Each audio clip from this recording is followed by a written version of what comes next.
बनाया,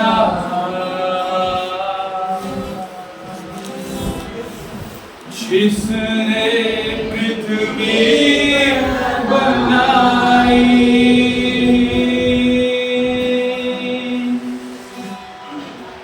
ओ जिसने आकाश बनाया,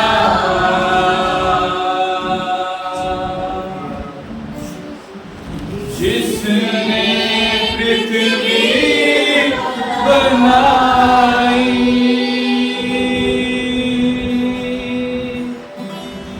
जिसके लिए सब कुछ संभव,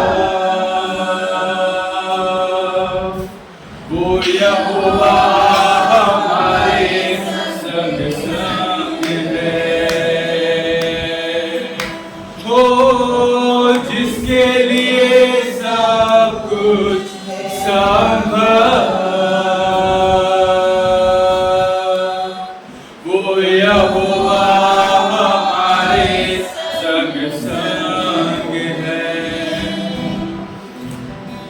सेनाओं का यहोवा हमारे संग संग है, याकूब का परमेश्वर हमारा ऊंचा गढ़ है।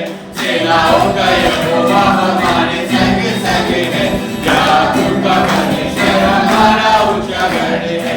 जिसने आकाश बनाया, जिसने पृथ्वी बनाई, जिसने आकाश बनाया, जिसने पृथ्वी बनाई, वो सर्वशक्तिमान प्रभु है, वो यहोवा हमारे संग संग है।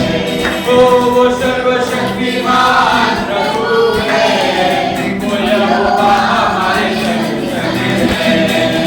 सेनाओं का यहोवा हमारे संग संग है, याकूब का परमेश्वर हमारा ऊंचा गढ़ है।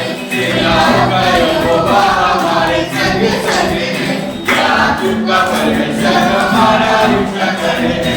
समुद्र को जिसने उभारा, जंगल से मार को निकाला, समुद्र को जिसने उभारा, जंगल से मार को निकाला, इसके लिए सब कुछ संभव, वो यहोवा हमारे संग संग है। तो जिसके लिए सब कुछ संभव, वो यहोवा हमारे संग संग है। सेनाओं का यहोवा हमारे संग संग है, याकूब का परमेश्वर हमारा ऊंचा गढ़ है।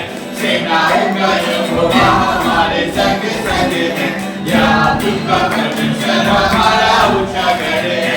जिसने आकाश बनाया, जिसने पृथ्वी बनाई, जिसने आकाश बनाया, जिसने पृथ्वी बनाई, वो सर्वशक्तिमान प्रभु है, वो यहोवा हमारे संग संग है।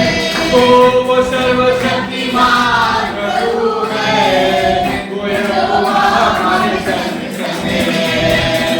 सेनाओं का यहोवा हमारे संग संग है, याकूब का परमेश्वर हमारा ऊंचा गढ़ है।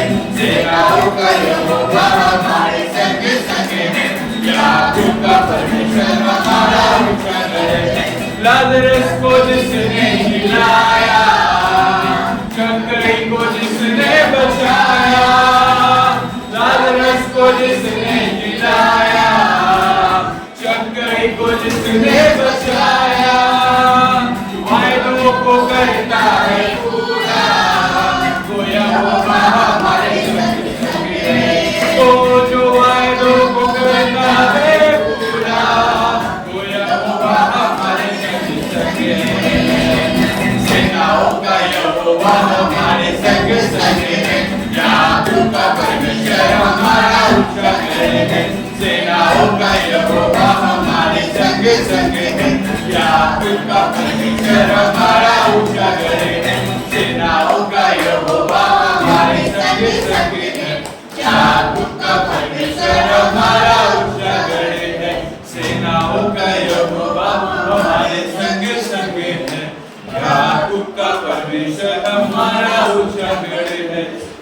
जिसने आकाश बनाया, जिसने पृथ्वी बनाई, जिसने आकाश बनाया, जिसने पृथ्वी बनाई, वो सर्वशक्तिमान प्रभु है।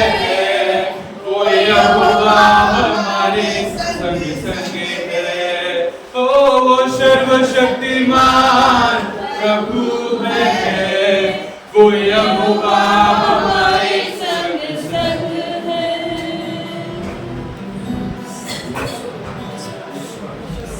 धन्यवाद धन्यवाद धन्यवाद। अब सदा हम लोग एक साथ धन्यवाद। हर परिस्थिति में आप हमारे साथ रहते हो, इसका धन्यवाद। हर दुखों में, हर एक कष्टों में आप हमारे हर एक चीज को आप हमें हर एक चीजों से निकाल दो प्रभु, इसलिए आपको धन्यवाद। आप हमें उद्धार कर दो हर एक चीजों से प्रभु, इसलिए आपको धन्यवाद।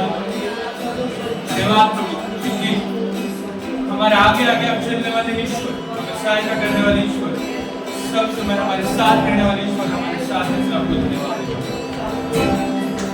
धन्यवाद प्रभु, धन्यवाद धन्यवाद योगी ईश्वर। हम आपको धन्यवाद देते प्रभु, आपके नाम को ऊंचा उठाते प्रभु। धन्यवाद प्रभु, एकमात्र सच्चे ईश्वर, जीवित ईश्वर, हम आपको धन्यवाद देते। धन्यवाद धन्यवाद। तू मेरा शरणस्थान, तू मेरा गढ़ है, संकट में मेरा दोस्त, तेरा प्रभु। तू मेरा शरणस्थान, तू मेरा गढ़ है,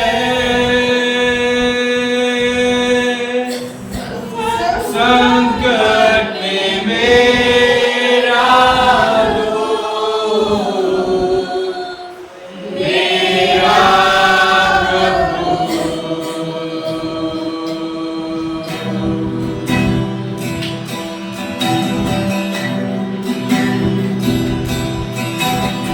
तू मेरा शरणस्थान, तू मेरा गढ़ है, संकट में मेरा दोस्त, मेरा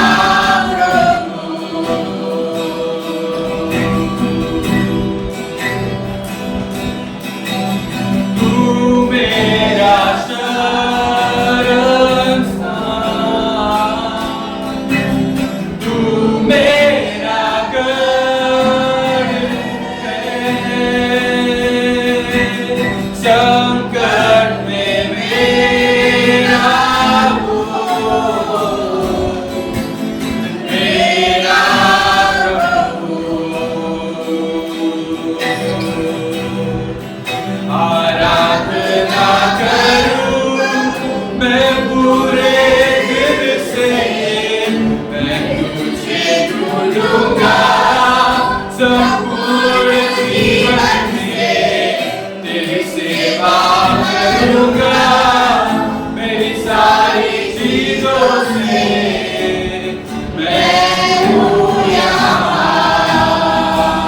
आराधना करूं, आराधना करूं मैं पूरे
तेरी सेवा करूंगा मेरी सारी चीजों से मैं हूँ यहाँ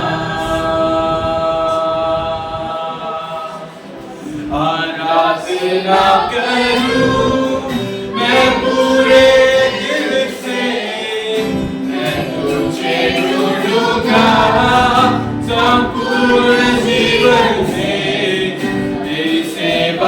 करूंगा मेरी सारी चीजों से मैं हूँ यहाँ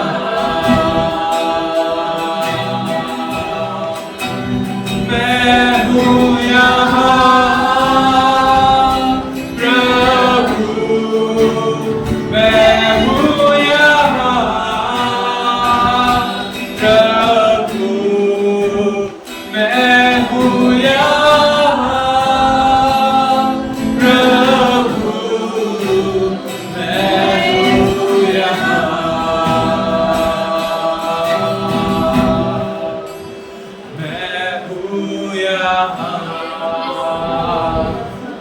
प्रभु मैं हूँ यहाँ यीशु मैं हूँ यहाँ प्रभु मैं हूँ यहाँ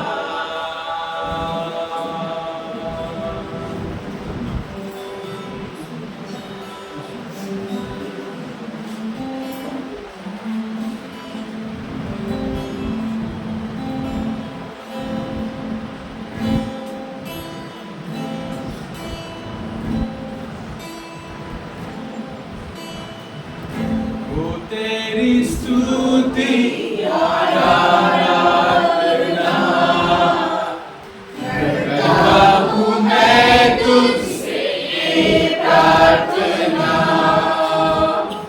वो तेरी स्तुति आराधना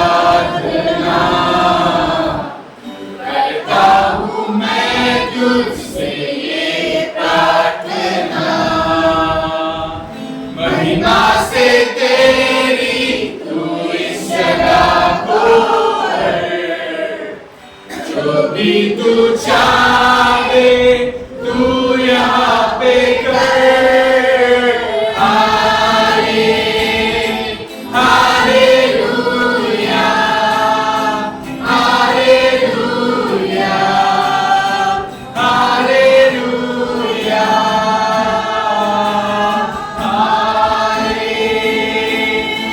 हालेलुया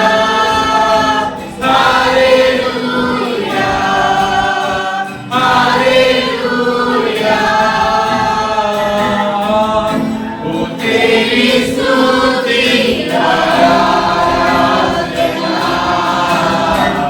करता हूँ मैं तुझसे ये प्रार्थना महिमा से तेरी तू इश्क़ को भर जो भी तू चाहे तू यहाँ पे कर हारे हालेलुया हालेलुया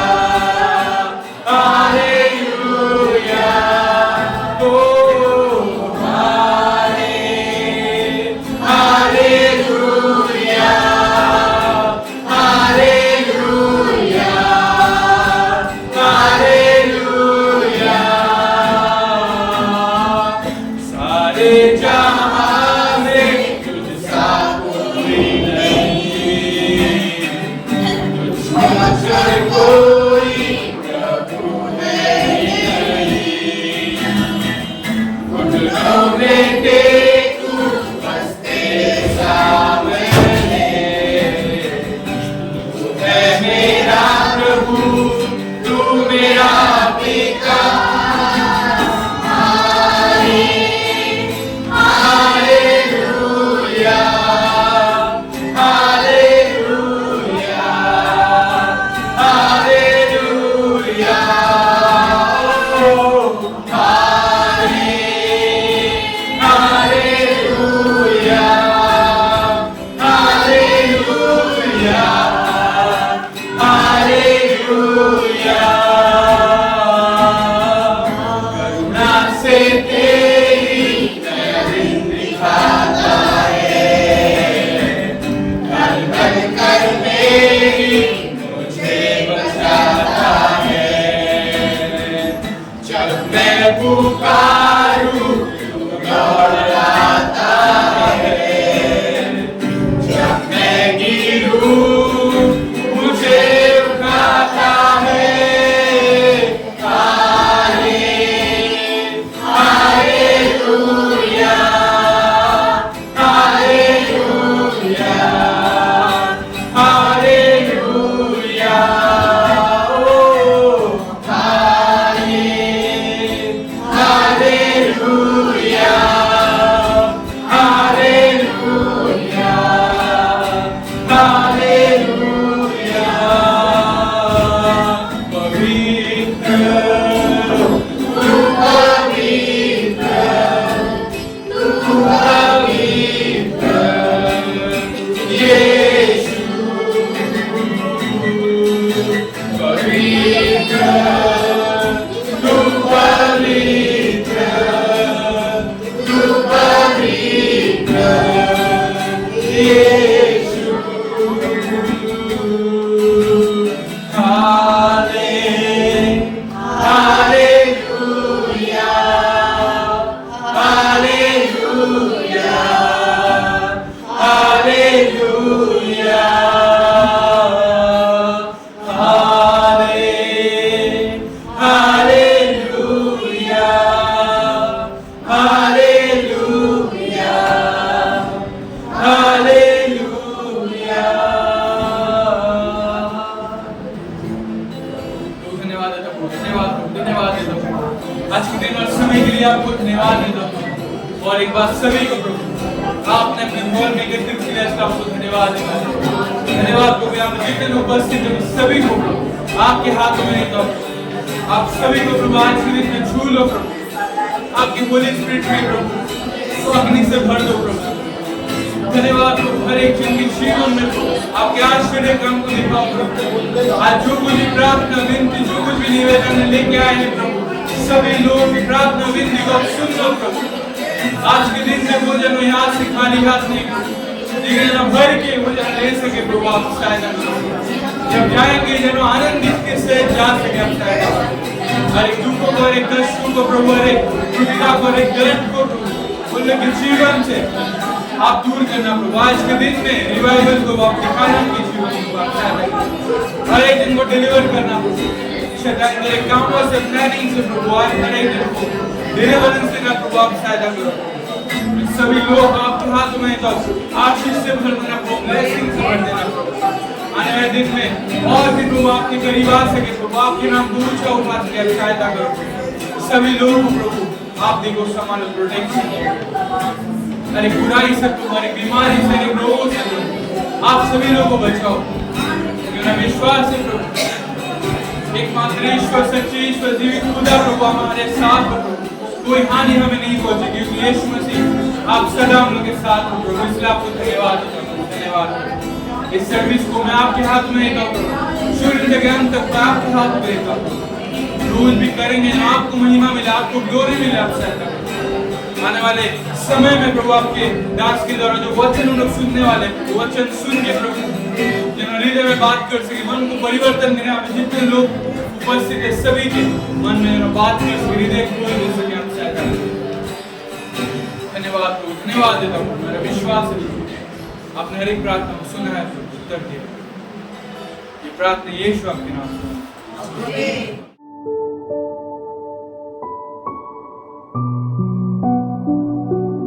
আজকের এই সুন্দর রবিবারে আপনাদেরকে স্বাগত জানা। আজকে অনেকজন আছেন, আগামী এই গতবারে আমি যখন এসেছিলাম আমার কম ছিল, ঈশ্বরকে মানানো ধন্যবাদ বিষয়ের জন্য।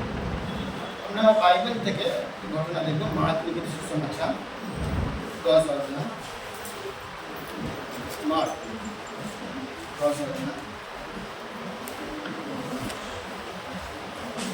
46 পদ।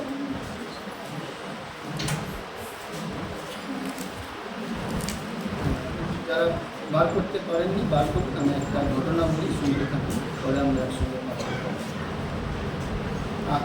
আমি আগেই বলে দিচ্ছি, আমি লক্ষ্মীকান্তপুর থেকে এসেছি গ্রাম, আর আমাদের পুরোটা একটা হিউজ গ্রাম। মে মাসে সেকেন্ড স্যাটারডে আপনাদের পাস্টার গিয়েছিল, আর সেখানে এরকম একটা ফ্যান চলে, বাকি গরম। সবাই এসে ফ্যানের তলায় বসার চেষ্টা করে, একসঙ্গে কতজন ফ্যানের তলায় বসে, গরমেও আছে। আমরা ভাবছি ম্যাম আপনাদের কলকাতা শহরে পরিচর্যা করে, তারপর উনি আমার টিচার আছেন বাইবেল কলেজে, এসি মধ্যে পড়াতে কীভাবে যাবে। দেখলাম সব কিছু নিজের মতো করে দিয়েছে। ওটাই বলে ঈশ্বরের স্বভাব, যাকে ঈশ্বরকে নিয়ে চলে তারা কোনোদিন কোনো কী বলে তুলনা কম্পেয়ার করে না, আমার হচ্ছে না, এইভাবে থাকতে পারবো না। উনি লোকাল ট্রেন ধরে ভিড়ের মধ্যে দিয়ে সব নিয়েছিল। তো ওরকম গ্রামের মধ্যে একটা মেয়ে ছিল, আর বাড়িতে যখন মেয়ে বড় হয় ধীরে ধীরে, আর যখন তার চাল চলন একটু অন্যরকম হয়ে যায়, একটু ফুটফুট করে না, তখন ওর বাবা মারা চিন্তায় পড়ে যায় যে, আর ওকে ডাইরেক্ট না বলে মা আর বাবা আলোচনা করে, এই তুমি মা আছো, তোমার সঙ্গে কিছু কি ও বলে বা বলেছে? কারণ আমি বাবা, আমার সঙ্গে অতটা শেয়ার করে উনি করে না। তখন বলছে বোধ হয় মেয়েকে কী দিতে হবে, বল আপনারা তো জানেন, হ্যাঁ বিয়ে, লজ্জা করবেন না, যে বিয়ে দিলে মনে হয় সব ঠিক হয়ে যাবে। তো এমন বলার পরে গ্রামের দিকে এখন তো দেখাশোনা পাঠ উঠে গেছে, স্কুলের মধ্যে দেখাশোনা পাঠ হয়ে যান, বাসের মধ্যে, ট্রেনের মধ্যে। আমার এক বন্ধু আছে, ও করোনাতে চাকরি চলে যায়, ও গাড়ি কিনে র্যাপিডো করে, র্যাপিডো করতে করতে র্যাপিডো প্যাসেঞ্জার এখন ওয়াইফ হয়ে গেছে। কী হচ্ছে আমি যেটা বলতে চাই, ও মেয়েকে দেখাশোনায় নিয়ে এসে আর প্রত্যেকজন এসে দেখা করে সব কিছু বলে সব ভালো, কিন্তু আপনার মেয়েকে বিয়ে করতে কিছু একটা প্রবলেম বা কিছু আছে। এইরকমই 10-12 বার দেখাশোনা পরিবার থেকে, ছেলেগুলো থেকে আসে, আর সবাই ফিরে যায়। তো একদিন বাবা আর মা আলোচনা করছে, আমার মেয়েটা কেউ কি ভালোবাসবে না, কেউ কেউ কি সংসার করবে না, ওকে তো বিয়ে দিতে পারবো না। আর মেয়েটা এমন হয়েছে কেউ ওকে পছন্দই করছে না। এখন কোনো বাড়ির মেয়ে সামনে এই কথা যদি ও শোনে, ও কী ভাববে? বাবা মা আমার সামনে ভালোবাসে কিন্তু পিছনে এমন আলোচনা করছে, তো ও ভাবলো আমি আমার জীবনকে শেষ করে দেবো, কারণ আমার তো মানে নতুনভাবে জীবন সংসার করতে পারবো না। তো কারণ হলো ও মেয়েটা ছিল অন্ধ। তো কেউ অন্ধকে কত ভালোবাসতে চায় না। আপনি মহৎ কাজ করেছেন, রাস্তার মধ্যে আর অন্ধকে পার করে দিয়েছেন 2 মিনিটের জন্য, কিন্তু একজন অন্ধকে নিয়ে সারা জীবন সংসার করা কি হবে? হতে পারে সে অনেক ভালোবাসা উদারগুলি মানুষ হয়, কিন্তু এই কারণে ওই মেয়ে অন্ধ বলে কোনো ছেলে তাকে ভালোবাসে। বলছে আমার জীবনকে আমি শেষ করতে চাই। অনেক ভোরবেলা উঠেছে, উঠে জিজ্ঞেস করছে, বাড়ির বাইরে গিয়ে জিজ্ঞেস করছে নদী কোন দিকে, সব বলছে ডান দিক বাম দিক, কেউ একজন হাত ধরে ধরে নিয়ে যাচ্ছে। এইভাবে গিয়ে গিয়ে নদীর কাছে পৌঁছে গেছে, আর ও নদী করছে, ঝাঁপ দিতে চাইছে যাতে আমি জলে ডুবে কী করি, নিজেকে শেষ করে দিই, আর আমার বাবা মাকে আরও অপমান করবে না কেউ, কোনো লোক।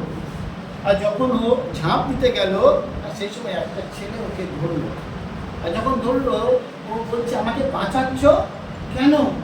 কারণ আমার জীবন পুরো বোঝা হয়ে গেছে, কারণ আমি নিজে এক বোঝা, আবার অপরের জীবনে গিয়ে বোঝা হতে চাই না, এই কারণে আমার জীবনকে আমি শেষ করে দিতে চাই। তেমন হচ্ছে কেন বোঝা হয়েছে? তখন ও সব কিছু বললো যে আমার বয়স হয়ে গেছে, পড়াশোনা করি, সব করেছি, এখন বিবাহ করবো বা একটা সংসার করবো, কিন্তু আমাকে কেউ বিয়ে করতে চায় না, কারণ আমি দু চোখে দেখি না, পুরো অন্ধ। ছেলেটা বলছে আমি তোমাকে ভালোবাসি। বলে না হাজারে একটা টক যায় না, মানে অনেক কষ্টে অনেক প্রার্থনার ফলে এরকম। যেমন আমরা ইয়োবকে দেখি, ইয়োব স্বামী হিসেবে খুব ভালো ছিল, কিন্তু তার স্ত্রী ত্যাগ করে চলে গেছিল। যাই হোক, যখন বললাম আমি ভালোবাসি, তখন মেয়েটা এত চালাক, উনি বললেন যে আপনি কি আমি অন্ধ বলে ভালোবাসছো, না করুণা দেখাচ্ছ, না দয়া দেখাচ্ছ? বলছে দয়া নয়, আমি তোমাকে সত্যিই ভালোবাসি, কারণ তোমাকে মরতে দিতে চাই না বা পারি না। যাই হোক, তো বলার পরে বলে তুমি যদি আমাকে ভালোবাসো তাহলে আমাকে দেখার সুযোগ করে দাও, আমি যেন আমরা প্রভুর কাছে এত সময় চাই না, আমি চার্চে যেতে চাই, কিন্তু আমার এটা যদি হয়ে যায়, কন্ডিশন রেখে দিই না, প্রভু আমি যদি শরীর ঠিক থাকে আমি রবিবার মিস করবো না, চাও যদি থাকে ভালো তবে আমি যাব, যদি আমার এটা হয়ে যায় তাহলে আমি যাব, আমি বিয়ে করতে পারি যদি আমি চোখে। তো বলার পরে ও ছেলে সব ডাক্তার হসপিটাল নিয়ে গিয়ে সব কিছু দেখে চোখ অপারেশন হলো, সব কিছু হওয়ার পরে যখন চোখ খুললো, যে চোখ খুলেছে ও লাভ কাটছে, কারণ কি এতদিন সব কিছু কি ছিল অন্ধকার, এখন আলো এবং মানুষকে দেখছে, প্রকৃতি দেখছে, গাছপালা দেখছে, খুব ভালো লাগছে। তো ডাক্তার বলছে তোমার যে চোখ দিয়েছে ওই যে দূরে ওখানে বসে আছে। তো ও যখন গিয়ে দেখলো যে ও যে ছেলেটা বলেছিল ভালোবাসে, ও ওকে চোখ দিয়েছে, মানে দান করে দিয়েছে 2টো চোখ। তখন ছেলেটা বলছে আমি তোমাকে প্রকৃত ভালোবাসি, আমি এই জীবন অর্ধেক পৃথিবী দেখে নিয়েছি আমার জীবনে, এবার এই চোখ দিয়ে তুমি অর্ধেকটা দেখো, কারণ আমি তোমাকে ভালোবাসি। মেয়েটা বলছে সরি, আমি অন্ধ ছিলাম, তখন আমি বুঝতাম অন্ধ হওয়া কত জ্বালা, তাই আমি এক অন্ধকে স্বামী হিসেবে পেতে চাই। কি ঘটনা, পুরো ভেঙে গেল। তো ঈশ্বর ওই রকমই আমাদেরকে ভালোবাসে, তার জীবন সম্পূর্ণ দিয়েছে, কিন্তু আমরা তাকে ভালোবাসতে ওই মেয়ের মতো। বলে না অন্ধ দেখতে পেলে লাঠির আর, এমন আমরা সবসময় ঈশ্বরের প্রতি কী জানাবো, কৃতজ্ঞ জানাবো। তো ওই ছেলের মতো নিজের অন্ধ হয়ে গেল ও মেয়েকে পাওয়ার জন্য বা ওকে ভালোবাসার স্নেহের আদরে রাখার জন্য, স্ত্রীর পরিচয় দেওয়ার জন্য, কিন্তু মেয়ে যখন দেখতে পেলো কেউ ওকে সাহায্য করলো, কেউ ওকে মরার হাত থেকে বাঁচানো, সব মানে আপনার চোখে যেটা ভালো, যে ভালো ছিলেন, চাকরি করে বা দেখতে শুনতে ভালো, তার দিকে চলে গেল। ওইরকমই আমি আপনাদের বলতে চাই যে ঈশ্বর অন্ধকে ভালোবাসে কম বেশি এমন নয়, ভালো মানুষকে ভালোবাসে এমন কিছু নয়, তিনি সবার জন্য প্রাণ দিয়েছেন। হালেলুয়া। তিনি সবাইকে হেল্প করেন। আজকে যখন ছেলেটি জিজ্ঞেস করলো তুমি কি চাও, ও কি বললো আমি দেখতে চাই। তুমি যদি আমাকে ভালোবাসো আমি কি চাই। তো আজকে আমার প্রচারের বিষয় হলো ঈশ্বর আপনাদেরকে বলছেন, নাম ধরে ধরে বলছেন আপনি কি চান, তুমি আমার কাছে কি আশা করো, আমি তোমাকে আজকে দিতে চাই। তো ওইটার এক কাহিনী এখানে লেখা আছে, এটাও অন্ধ, তোমরা ইতিমধ্যে বার করে নিয়েছ। যেমন বর্তমিয়া কাহিনী আমরা পাঠ করি 46 অধ্যায়, 46 পদ, 10 অধ্যায় 46 পদ, এক করে পাঠ করবার, যে 46 পদ পাঠ করবেন আর আজকের মধ্যে সে সমান আর পাঠ করবেন। সবাইকে সুযোগ দেওয়া উচিত। কেউ একজন পাঠ করুন।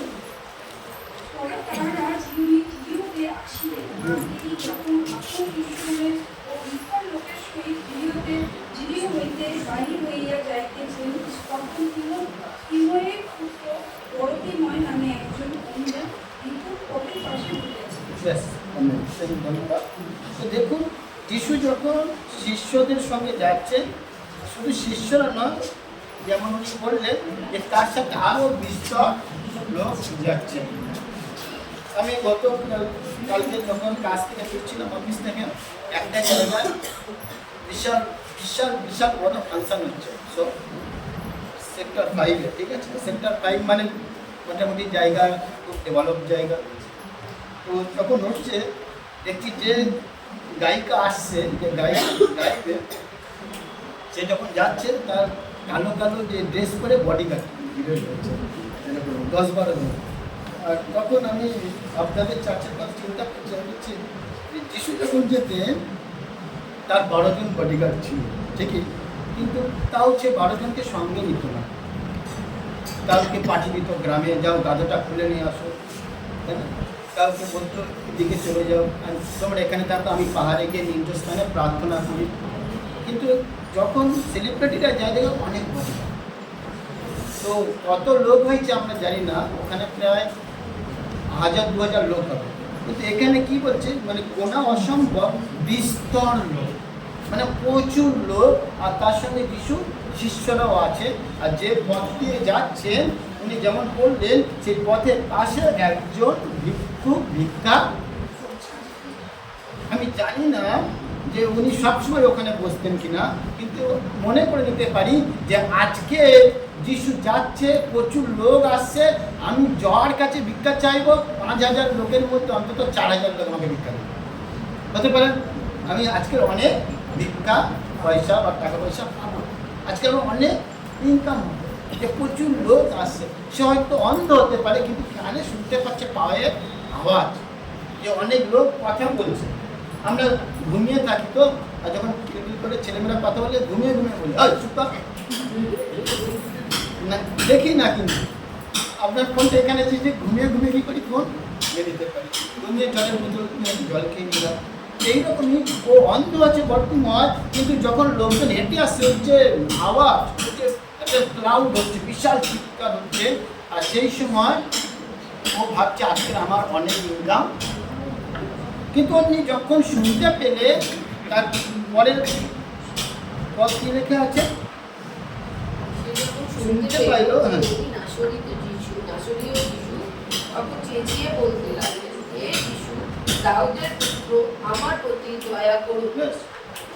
তখন ও শুনতে পেল যে যিশু খ্রিস্ট আসছে, তখন উনি চাইতে থাকেন। এক সময় দেখবে যখন ছেলেমেয়েরা কলেজ থেকে ফেরে বা স্কুল থেকে ফেরে বা খেলা করে ফেলে বা আড্ডা মেরে ফেলে বা বাইরে থেকে ফেলে, আর খুব খিদে ফেলে মা খেতে দাও, মা হয়তো শুনতে পাই কী করে, তখন আরও জোরে আরও জোরে, তো মা শান্তভাবে বলে আচ্ছা। এটা যদি উল্টো দিক হয়, কিন্তু মা বাইরে থেকে এসছে, ছেলেমেয়েরা ভিতরে আছে, তো কি এত চিল্লাচ্ছ কেন, তাই না, এরকমই। তো এইখানে দেখুন যখন উনি চিল্লালো যে যিশু আসছে, হে দাউদ সন্তান আমার কি করো দয়া করো। তো আপনার জীবনে যখন যিশু প্রথম এসেছিল আপনি কি বলেছিলেন? ওনার জীবনে প্রথম যিশু আসছে, ভালো করে দেখো আজকে এই দিনে যিশু ওনার থেকে ওনার পাশ থেকে যে পথের পাশে বসে উনি ভিক্ষা করে সেই পথেই যাচ্ছে, আর সেইখানে উনি প্রথম শুনতে পেলেন দাউদের সন্তান প্রভু যিশু খ্রিস্ট আসছেন। তাই উনি বলছেন কি, হে যিশু আমার প্রতি। হতে পারে আপনার পরিবারে পাঁচটা বা যারা হাউস ফেলোশিপ আছে, যারা লিডার আছে, কেউ না কেউ যিশুর নাম নিয়ে গেছে। তো প্রথমবারে আপনি কীরকমই ওয়েলকাম জানিয়েছিলেন যিশু খ্রিস্টকে? নাকি আপনার স্বামী শুনছে, আপনি টিভি সিরিয়ালের ভলিউম বাড়িয়ে দিয়েছে দেখছেন? হতে পারে না এরকমই। কারণ কি আমি প্রথম জানতাম না, কারণ আমি যখন যিশুকে জানতাম না, ঠিক তখন আমাকে বলছে আমি কত নেবো, এতগুলো আছে নাম ঠিকঠাক জানি না, আবার আর একটাকে নিলে মাথা ভরে যাবে না। তো উনি পাস্টার ছিলেন, আমাকে বলছে যিশু যখন যাকে ডাকবে ঠিক চলে আসবে, তুমি এখন এমনি করো, যখন ডাকবে ঠিক চলে আসবে, আমি তোমাকে প্রতিদিন প্রার্থনা করবো, যাও তুমি কী করবে আর আমার কী হবে, তাই না? এখন বুঝতে পারি প্রার্থনার সব থেকে ভালো কার্যকারী হলো কি প্রার্থনা। প্রার্থনা ছাড়া কিছু করতে পারে না। তিনি কোথায় আছেন, তিনি মারা গেছেন ট্রেন অ্যাক্সিডেন্টে। তো উনি আমাকে বলেছিল যে প্রভু তোমাকে ভালোবাসে, তুমি জীবন শুভ। তো প্রথমবারে যখন যিশু এসেছিল আমি কী করেছি, করেছি। আপনি যখন জেনেছেন, এখানে দেখুন যে অন্ধ ভিক্ষু সে পথের পাশে বসছিল কিসের আশায়, অনেক ইনকাম করার আশায়, অনেক অর্থ পাওয়ার আশায়, কিন্তু সে বুঝতে পারেনি যে যিশু খ্রিস্ট এই পথে আসছেন। কিন্তু যখন সে শুনলেন যিশু আসছেন, তখন উনি যেমন বললেন যে হে দাউদ সন্তান আমার প্রতি কী করো, দয়া করো। আর ঠিক তখনই উনি চিল্লাচ্ছে, হে দাউদ সন্তান আমার প্রতি দয়া করো। তুমি শুনতে পাচ্ছ না, ও দাউদ সন্তান আমার প্রতি কৃপা করো, দয়া করো, করুণা করো, এমনি বলছে। আর ঠিক সেই সময় কি ঘটছে, 38 পদ পড়ি না, আপনি প্রোটোকল মানছেন না।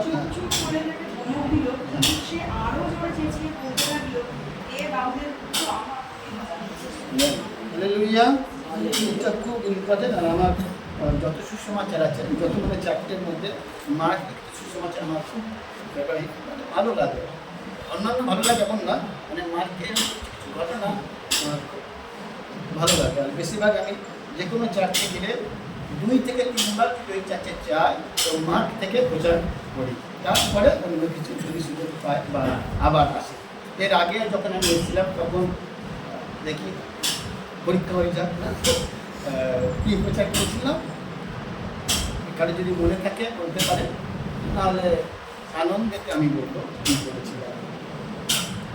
হতে পারে এসেছিলেন বা অনেকজন আসেনি, আমি করেছিলাম এই মাঠ থেকেই করেছিলাম। যিশুর বস্ত্র স্পর্শ করেছিল, আর তখন কি হয়েছিল, সে সম্পূর্ণ। তো এখানে দেখুন ওনাকে বলছে যে হে দাউদ সন্তান তুমি কৃপা করো। আর তখন সবাই ওকে বলছে, যিশু শিশুরা এসে ওকে ধমকে, চুপ চুপ চুপ, কি বলছে, চুপ। ও কার কথা শুনবে না, তো আরও চিল্লাচ্ছে। তো আপনার পরিবারে যখন আপনি ব্যাগ গুছিয়ে, বাইরে গুছিয়ে রেডি হয়ে যাবেন, হয়তো আপনার নিজের লোক বলছে আজকে চার্চে, হালকা করে বলেছে, আপনি তাও জুতো পালিশ করে, জুতো পরে একদম রেডি, এবার ধমক দিচ্ছেন, তুমি যদি যাও বাড়ি লক করা থাকবে, এসে দেখবে তালা মারা আছে, কী করবে সেই সময়? এইখানে দেখুন ওনাকে ধমক দেওয়ার সত্ত্বেও উনি কিন্তু ট্রেনে থাকেন, উনি আরও চিল্লাচ্ছে। আপনি একটা প্রার্থনা যখন করছেন পারছেন, আপনি আরও চিল্লান। আপনার বিধবার প্রার্থনা শুনেছেন যে লাস্টে উনি ছেলেকে নির্দোষ বলে প্রমাণিত করার জন্য যে প্রভু আপনি উকিলকে বলুন যাতে আমার ছেলে নির্দোষ হয়ে যায়, আর বারবার গিয়ে যীশু খ্রিস্টের কাছে গিয়ে যীশু খ্রিস্ট উদাহরণ দিচ্ছিল, উকিলের কাছে গিয়ে বলতো যে আমার ছেলেকে ছেড়ে দাও, বলে যা হবে বিচারে বুঝতে হবে। কিন্তু বারবার বলার জন্য লাস্টে উকিল বললো কি যা তোমার ছেলেকে আমি ঠান্ডার প্রার্থনা প্রথমে শোনেনি, মা হতে পারেনি, কত কষ্ট, তার লাস্টে তার স্বামীকে অন্য দাসীর সঙ্গে মানে বিয়ের জন্য চেষ্টা করলো, কিন্তু আর না তবুও প্রার্থনা করল, লাস্টে ঈশ্বর কি দিলেন?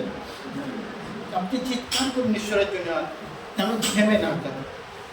তো যীশু খ্রিস্টের জন্য আপনাকে লোক যদি ধমক দেয়, বাইরের লোক, পরিবারের লোক, যেমন আমি এখান থেকে আসছিলাম, আমি বলেছিলাম 8:45-এ ঢুকবো ম্যামকে, তো আমার নতুন রাস্তা, আমি এসেছিলাম আগে এই দিক থেকে এখানে, এবার এলাম এই দিক থেকে, এই এবি স্কুল না কি আছে, মানে এসে দেখি না এখানে প্যান্ডেল, আমি রাস্তায় যাচ্ছি না, ম্যাপ খুললে ম্যাপ তো এখানেই দেখাচ্ছে, মানে ম্যাম আমাকে ম্যাপ পাঠিয়েছে, যে ঢুকছি আপনি মধ্যে ঢুকবে না, প্যান্ডেল আছে, কিন্তু আমাকে তো যেতে হবে এখানে, বলে ধমক দিচ্ছে, এবার গাড়ি না ঘুরিয়ে দেবো, এত ঘুরিয়ে দাও, যেই দিকে ঘুরিয়ে দেবে যেন ওই স্কুলে পৌঁছাতে পারে। বলছে আরে বাবু তুমি তো মজাকের লোক, মজাক না, আমাকে পৌঁছাতে হবে, 9টার আগে পৌঁছাতে হবে, আমি এখান থেকেই যাবো। বলার পর দেখে এই দিকে একটা তৈরি করছে লোকের বাড়ির ভিতর থেকে গাড়ি নিয়ে,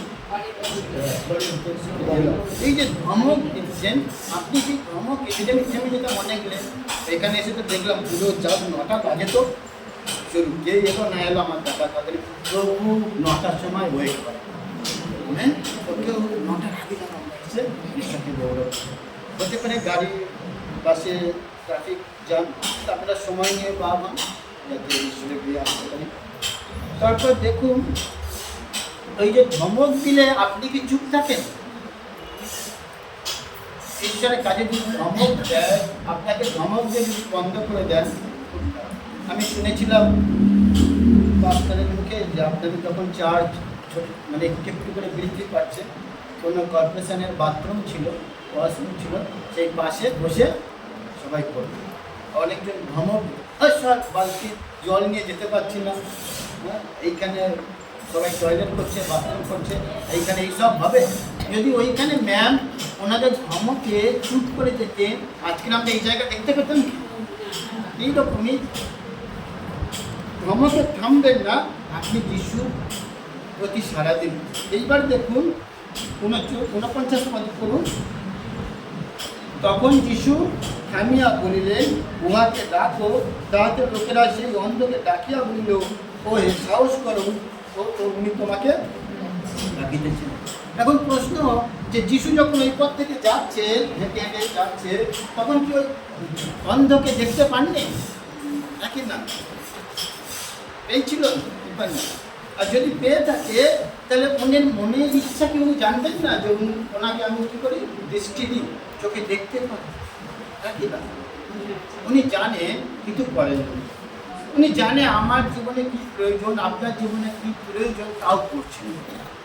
আমাদের প্রশ্ন এরকম তাও কিন্তু প্রভু চায় তুমি তাকে পিতাস্বরূপ সম্মান করে তার কাছে যাচনা করো, তার কাছে চাও, তবেই তোমাকে। আমরা যখন বাবা মার কাছে কিছু চাই, ঠিক তখন ওরা বলে এই জিনিসের কতটা প্রয়োজন, আর যদি বারবার বলতে তখন দেয়। আর যিশু কিন্তু ঈশ্বর কিন্তু ওইরকম না যে চোখে দেখলাম আমার ইমোশনাল আছে আমি দিয়ে দিই, বাচ্চা কীরকম না, উনি আপনাকে সঠিক জিনিস। আমি একটা আমার জীবনের এই মে মাসের 2 তারিখে ঘটে যাওয়া টেস্টিমনি বলি, তাহলে আপনারা বুঝতে পারেন। আমরা আগে গড়িয়ায় থাকতাম, এখন আমরা চলে এসেছি লেক গার্ডেন্স। তো ঘর ভাড়াতে থাকি, আর প্রচণ্ড মশা। তো প্রত্যেকদিন আমরা কম্পিটিশান করতাম মানে কীভাবে মশার সঙ্গে থাকবো। তো আমি কী করতাম, খাবার অফিসে কাজ করে খাবার কিনে নিয়ে যেতাম, মানে ফাস্ট ফুড, যেগুলো যে যত মশা মারবে তার তত বেশি খাবার। তার মানে কী হচ্ছে বুঝতে পারছো, তো বাড়িতে মশাটা অন্তত কমলো, একটু ভালো রাতে ঘুমাতে হচ্ছে। তো আমরা এমন করে সবাই মশা মারতে যুক্তি লাগাতে হচ্ছে। ওরা খাবারের জন্য এক একজন 50টা, কেউ 60টা, কেউ মেরে একটা করে ডাব্বায় রেখে ঘুরবে। তো তারপরেও দেখতে পাচ্ছি মশা চাই, সে একটা বাড়িতে দুটো আসছে না এইরকম। তো লাস্টে আমরা এপ্রিল মাস সিদ্ধান্ত নিয়ে আমরা ঘর ছেড়ে চলে যাবো অন্য জায়গায়। যখন দেখতে লেক গার্ডেন্সে দেখলাম, ওরা বলছে হ্যাঁ এক্ষুনি কিছু টাকা দিয়ে দিন। টাকা পয়সা দিলাম মানে অ্যাডভান্স। তারপর আমার বাড়িতে একটা অঘটন ঘটেছে, আমার ব্যাংক থেকে পুরো অনেক টাকা বাড়িতে দিয়ে দেওয়া, তার জন্য আমার ব্যাংকে 4,000 টাকা পড়ে যাচ্ছে, আর 8,000 টাকা ঘর ভাড়া দিতে হবে। আর আপনাদের এইদিকে নিয়ম কি যায় না, আমাদের ওই লেখার নিয়ম হলো অ্যাডভান্স 1 মাসের আগে দিতে হবে, আপনার যেই মাসে থাকছে সেই মাসে, এইরকমই মানে 16,000 টাকা আমার মাথায় আঘাত। কী করি, এপ্রিল মাসের 25 তারিখ, 26 তারিখ, 27, 28 কিছু করতে পারছি না, 29, 30। তো তখন আমার বাড়ির লোক বলছে তুমি তো 2 তারিখে স্যালারি পাও না, তো স্যালারি পেলে দেবে, দাদা চিন্তা করো না, ঠিক করেছো তাই না, স্যালারি পাবো। এবার 1 মেতে বলছে অফিস ছুটি, মে দিবসের জন্য কাজ কাম হয়নি, তাই 2 তারিখে তোমরা স্যালারি, মানে টেনশনের ওপর টেনশন। ওদিকে আমরা ওনাকে ফোন করলাম যে আমরা 2 তারিখে যাবো, উনি ফোন কিছু এলে না, হ্যাঁ যাচ্ছি, মানে যাচ্ছে। চিন্তা করছি, ভাবছি কী করবো, সেই সময় বাক্য করছি ঈশ্বরবিতা 23 অধ্যায় মনে পড়ছে, সদাপ্রভমা পড়ছি, বুঝতেই পারছি না, দুঃখে দুঃখে আমি গাড়ি নিয়ে অফিসে পৌঁছালাম। যে অফিসে যেতে 40 মিনিট সময় লাগে সেখানে 1 ঘন্টা 10 মিনিট সময় লাগবে, মানে গাড়ির স্পিড নেই। মনে শান্তি না থাকলে কি স্পিড বাড়বে, কমে কমে গেছে। তো যখন ওখানে গেলাম, বুঝলাম, প্রার্থনা করছি, কিছুই আসছে না। যে সময় চলে আসছে, আর আমার এক কল ইগো, সবে 1 মাস হয়েছে কাজে জয়েন চলছে, তোমার মন উদাস কেন, এই সব বলে দিই। আরে শোনো, আমি তোকে 20,000 টাকা পাঠাচ্ছি, তোমার জবে প্রয়োজন হবে তবে আমাকে, তো উনি আমাকে দিনের দিনকে 20,000 টাকা। তো এতে প্রভু মানুষকে ব্যবহার করে। আমি এতদিন স্যালারির ওপর নির্ভর করেছি, কিন্তু যখন প্রার্থনা করলাম প্রভু সাহায্য পাঠালেন। আমি বলছি না যে উনি দিয়েছে সাহায্য করছে, খুব ভালো কথা, কিন্তু ঈশ্বর যদি ওনার হৃদয়ে না কথা বলে, উনি যদি ওই দিন অফিসে না আসতে, আবার ভালো কথা, ওনার ওই দিন ছুটি থাকতো, কী কারণে উনি এসে গেছেন ওই দিন, মানে 5 মিনিটের জন্য এসেছে। আর আমার সেদিনকে গাড়ির চাকা পাংচার হয়ে গেছে বলে আর একজন আমাকে নিতে আসতে বললে আমিও আছি, মানে আমার অফিস 8টায় ছুটি হয়, আমি 9টা অবধি বসেছিলাম, মানে সে আসছে না যে আমাকে নিতে আসছে। তো প্রভু এটা এখানে বলছি, আপনারা যখন ঈশ্বরকে ডাকেন, প্রথম প্রায়োরিটি ওকে কী হবে, ঈশ্বর জানে। আমি আগে বললাম, যখন মসি তার লোকদের নিয়ে যাচ্ছে আর জলের মধ্যে যখন গেল, সবাই ভাবছে উঠোনের হাতে মরা ভালোই ছিল, কিন্তু ওরা জানে না ঈশ্বর জলের মধ্যে দিয়েও গান গাইলেন, জঙ্গল সে মাছ, জঙ্গল, কাঁটা, বন, জল কেউ আপনাকে আটকাতে পারবে না। আমি তারপরে শেষ করি, এটা খুবই 2-3টে পদ বাড়তে চলে যাচ্ছি। 51 পদে, এটা আপনার জীবনে, আমার জীবনে খুবই উপকারী লেগেছে, আপনার জীবনে লাগতে পারেন। যিশু তাহাকে কহিলেন, তুমি কি চাও। এই যে তুমি আছে, তুমি আগে নিজের নাম বলবে, বলে আর পড়বে, ঠিক আছে। আমি এটা এখানে আমার নাম লেখা আছে, পরে সবাই যিশু আমাকে কহিলেন, বলো যিশু আমাকে কহিলেন, নিজের নাম বলো, না না নিজের নাম, নিজের নাম বলে বলো তুমি কি চাও, নিজের নাম না, মানে নিজের নাম। যেমন আমি বলছি পাস্টার বিনয় বলছেন রঞ্জি, যিশু আমাকে কহিলেন বিনন্দ তুমি কি চাও। এবার তোমরা পড়ো, যিশু আমাকে কহিলেন, আবার বলছে তুমি কি চাও, না নিজের নাম বলো, বলে তুমি কি চাও, আমি তোমার নিমিত্ত কি করিব। যিশু খ্রিস্ট আপনাকে জিজ্ঞেস করছি। অন্ধের মেয়েটার দিকে ফিরে যাই আমরা, ও ছেলেটা কি বলেছিল, আমি তোমার নিমিত্ত কি করিব। ও অন্ধ মেয়ে কি বলেছিল, আমি জানো। এখানেও যিশু খ্রিস্ট ওনাকে বলছেন আমি তোমার নিমিত্ত কি করিব। তখন অন্ধ তাকে কহিলেন, রূপিণী বা হে গুরু, যেন আমি কি পাই, দেখিতে। দেখো দুটো দেখার মধ্যে পার্থক্য দেখো, এইদিকে বর্তমানও দেখতে পাচ্ছে, এদিকে অন্ধ মেয়েটাও দেখতে পাচ্ছে। আর দুটোর মধ্যে পার্থক্য হলো 52 পদে বলছে, যিশু তাকে বললেন চলে যাও, তোমার বিশ্বাস তোমাকে সুস্থ করিল। তখন সে দেখিতে পাইল এবং পথ দিয়া তার পশ্চাৎ চলিতে এখানে যিশুর দ্বারা বর্তমানে সুস্থতা লাভ করলো বা চোখে দেখতে পেলো, আর দেখার পরে সে যিশুর পিছনে দৌড়াতে লাগলো, যিশুর পশ্চাতে। আর এই সাইডে আমরা দেখি যে অন্ধ মেয়েটা যে চোখে দেখতে পেলো, এতদিন সে বিয়ে করতে পারছিল না, সমাজে অপমান করছিল, সব থেকে তাকে উদ্ধার করলো বা বাঁচালো বা দেখার শক্তি দিল, নিজের চোখ দান করে দিল, সে তার পশ্চাতে গেল কি জগতের পশ্চাতে। আর এটাই বলছে যখন প্রভুর কাছ থেকে আপনি কিছু পান, আপনি আশীর্বাদ পেয়েছে, যেন আর ফিরে না যান, যেন 1 নম্বর কুষ্ঠরোগী হতে পারে না। কতজন কুষ্ঠ হয়েছিল? বলছে বাকি 9 জন, তারা কি সুস্থ? তো এই কারণে আর একবার আমি 49 পদ বলে শেষ করতে চাই যে তখন মানে 48 পদ, তখন অনেক লোক চুপ চুপ করিয়া তাকে ভ্রমণ দিল। দেখুন, আমার খ্রিস্টতে চলার অল্প বয়স অভিজ্ঞতা থেকে বলছি, যখন যিশুতে আমি চলি, অনেক লোক আমাকে অনেক রকমভাবে তামাশা উড়িয়েছে, বলছে খ্রিস্টান হচ্ছে, এরা অনেক টাকা পাবে, এমনকি আমার বাড়ি থেকে বার করেও দেয়। তারপরে আমি গতবার যখন ছিলাম বাইবেল কলেজে কাহিনী বলেছিলাম যে রইল ঝোলা, আপনাদের পাঁচটা যদি না থাকতো, ওনাকে গৌরব দিচ্ছে না, দিয়ে আমার হৃদয় থেকে বলছে উনি যদি না থাকতো আমি ওই কোর্স কমপ্লিট করতে প্রত্যেকদিন কেঁদে কি ওনার কাছে যেতাম, ম্যাডাম আমি আর পারছি না, তোমাদের কী সব প্রশ্ন আমি বুঝতে পারছি না। যিশু কত মিরাক্কেল কি এরকম, আমি সানডে স্কুল করিনি, আর আমার ইচ্ছা ছিল আমি বাইবেল কলেজ যাবো। তো ম্যাম তো আমাকে প্রতিদিন খোঁজ নিত, ওনার অফিসে নিজের সময় বার করে আমাকে পড়াতো, তবুও আমি বলতাম আমি, কিন্তু পাড়ার মালিককে এইরকম দেখুন, আপনাকে যখন কেউ ধমক দেবে, কেউ চমকাবে, কিন্তু আপনি মনে করবেন আপনি ধমক দিলেও আমার জীবনে ভালো করার জন্য নয়, আমার ভালো করে দিকে ঈশ্বর, আমি ঈশ্বরের পথে চলতে চাই।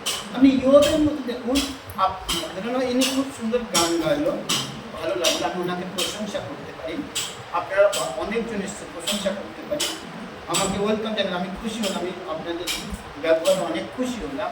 কিন্তু মনে রাখবেন, আপনার নিজের ব্যবহারে কি ঈশ্বর খুশি? ঠিক আছে, আমার মার কাছে গিয়ে যদি আপনি বলেন আমার ছেলে কেমন, সে ভালো হলো না খারাপ বলবে? ঠিক আছে, কিন্তু ঈশ্বর আমার সম্বন্ধে ভালো বলছে না খারাপ বলছে?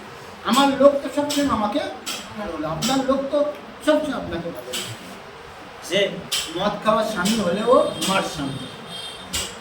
আমার এক দিদি আছে, বলতে দ্বিধা করছেন না, ওরা খুব মদ খায়, এখন আমরা প্রার্থনা করে করে অনেকটা কমিয়েছি। তো একদিন কি হয়েছে, ওনার পাড়ার লোকগুলো ওনাকে মেরেছে, মদ খেয়েছে। সে আমার দিদির ঝগড়া শুনে তো আমি অবাক, মারলে কেন, ওটা আমার স্বামী। আমি বলি এই তুমি আমাদেরকে ফোনে বলছো তো জামাই ও মদ খেয়েছে, এই যে হ্যাঁ না, মানে ঘৃণা করছো, তাহলে জামাই বাবুর প্রতি যত ঘৃণা আছে করছে, সে জামাইবাবু যখন মদকে মানে মাদলামি করে না, গ্রামের ক্লাবের লোকেরা ওকে মেরেছে, ওনাকে মারতে দিদি কোমরে কাপড় বেঁধে ঝগড়া করে যে উনি তো যেমন উনি যখন গান গাইলেন অফারিং মিশনের সময়, উনি অত হিন্দি বলতে পারি না, যে কী বললো, ঈশ্বর আমাদের এমন ভালোবেসে নিজের বেটা, ও জানে উনি আমার। তো ওই রকমই ইয়োবের কাহিনী দেখুন, কে কি বলে যায় না, কিন্তু ঈশ্বর বলছে ইয়োব আমার বিশ্বস্ত দাস।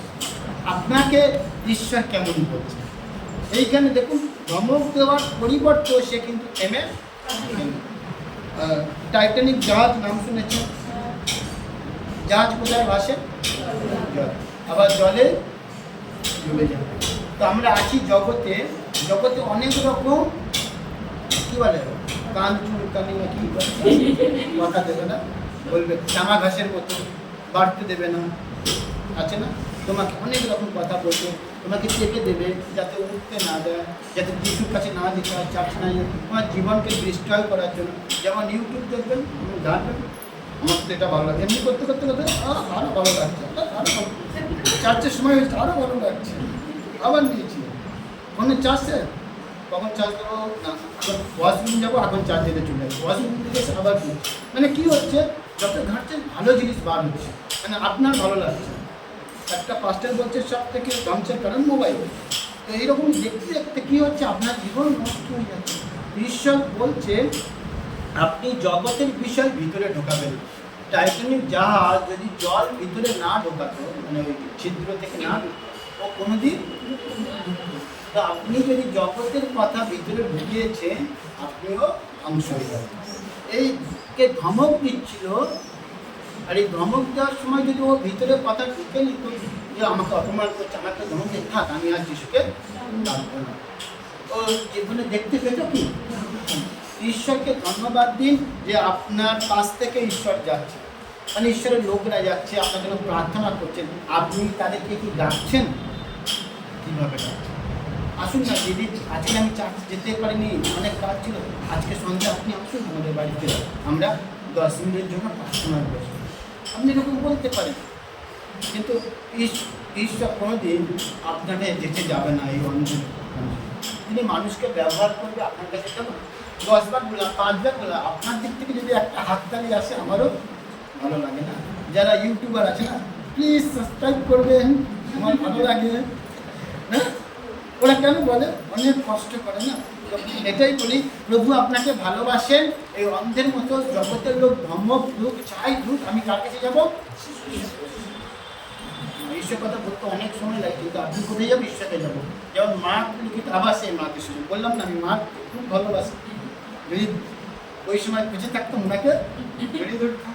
ও কী করছে, 2 অধ্যায় লেখা আছে, 4 জন মিলে একজন পক্ষপাত করে নিয়ে আসে, প্রচুর ভিড়, ও ওদের জন্য থেমে যায়নি, উপরে ছাদ করে, এরপরে বর্ষাকাল আসবে, প্রচুর বৃষ্টি হবে, আমি চার্চে আসতে পারছি, ওদের কাছে কোনো বাধা আটকায়নি। তো আপনার কাছে কি যিশুদের কাছে জন্য কোনো বাধা আছে? নেই। না থাকলে বাধা যদি থাকে, আস্তে আস্তে আমরা বাধাগুলোকে সরাই। তো এই বাক্য দ্বারা প্রভু আপনাদেরকে আশীষ করুন। আরও একবার বলছি, যিশু আপনাকে বলছে, নাম ধরে বলছে, তুমি কি চাও? বর্তময় ছিল অন্ধ, তাই ও বলেছিল আমি, এখানে কেউ তো অন্ধ না, সবাই দেখবে যে আপনি কি চাইছেন, বৃষ্টি ছাড়া আপনি কি চাইছেন? জ্ঞান, বুদ্ধি, বিশ্বাস, শান্তি, আনন্দ, চাকরি, বাকরি, আর নানা রকম, ভালো স্বামী, খারাপ শিক্ষাই, ভালো স্বামী, ভালো স্ত্রী, ভালো পরিবার, ভালো পাস্টার, ভালো বিশ্বাসী, ভালো সহভাগিতা, ঠিক আছে? তো আপনি যা চাইছেন ঈশ্বর আপনাকে আজকে ঈশ্বরের বাক্য দ্বারা প্রত্যেকটা আসে।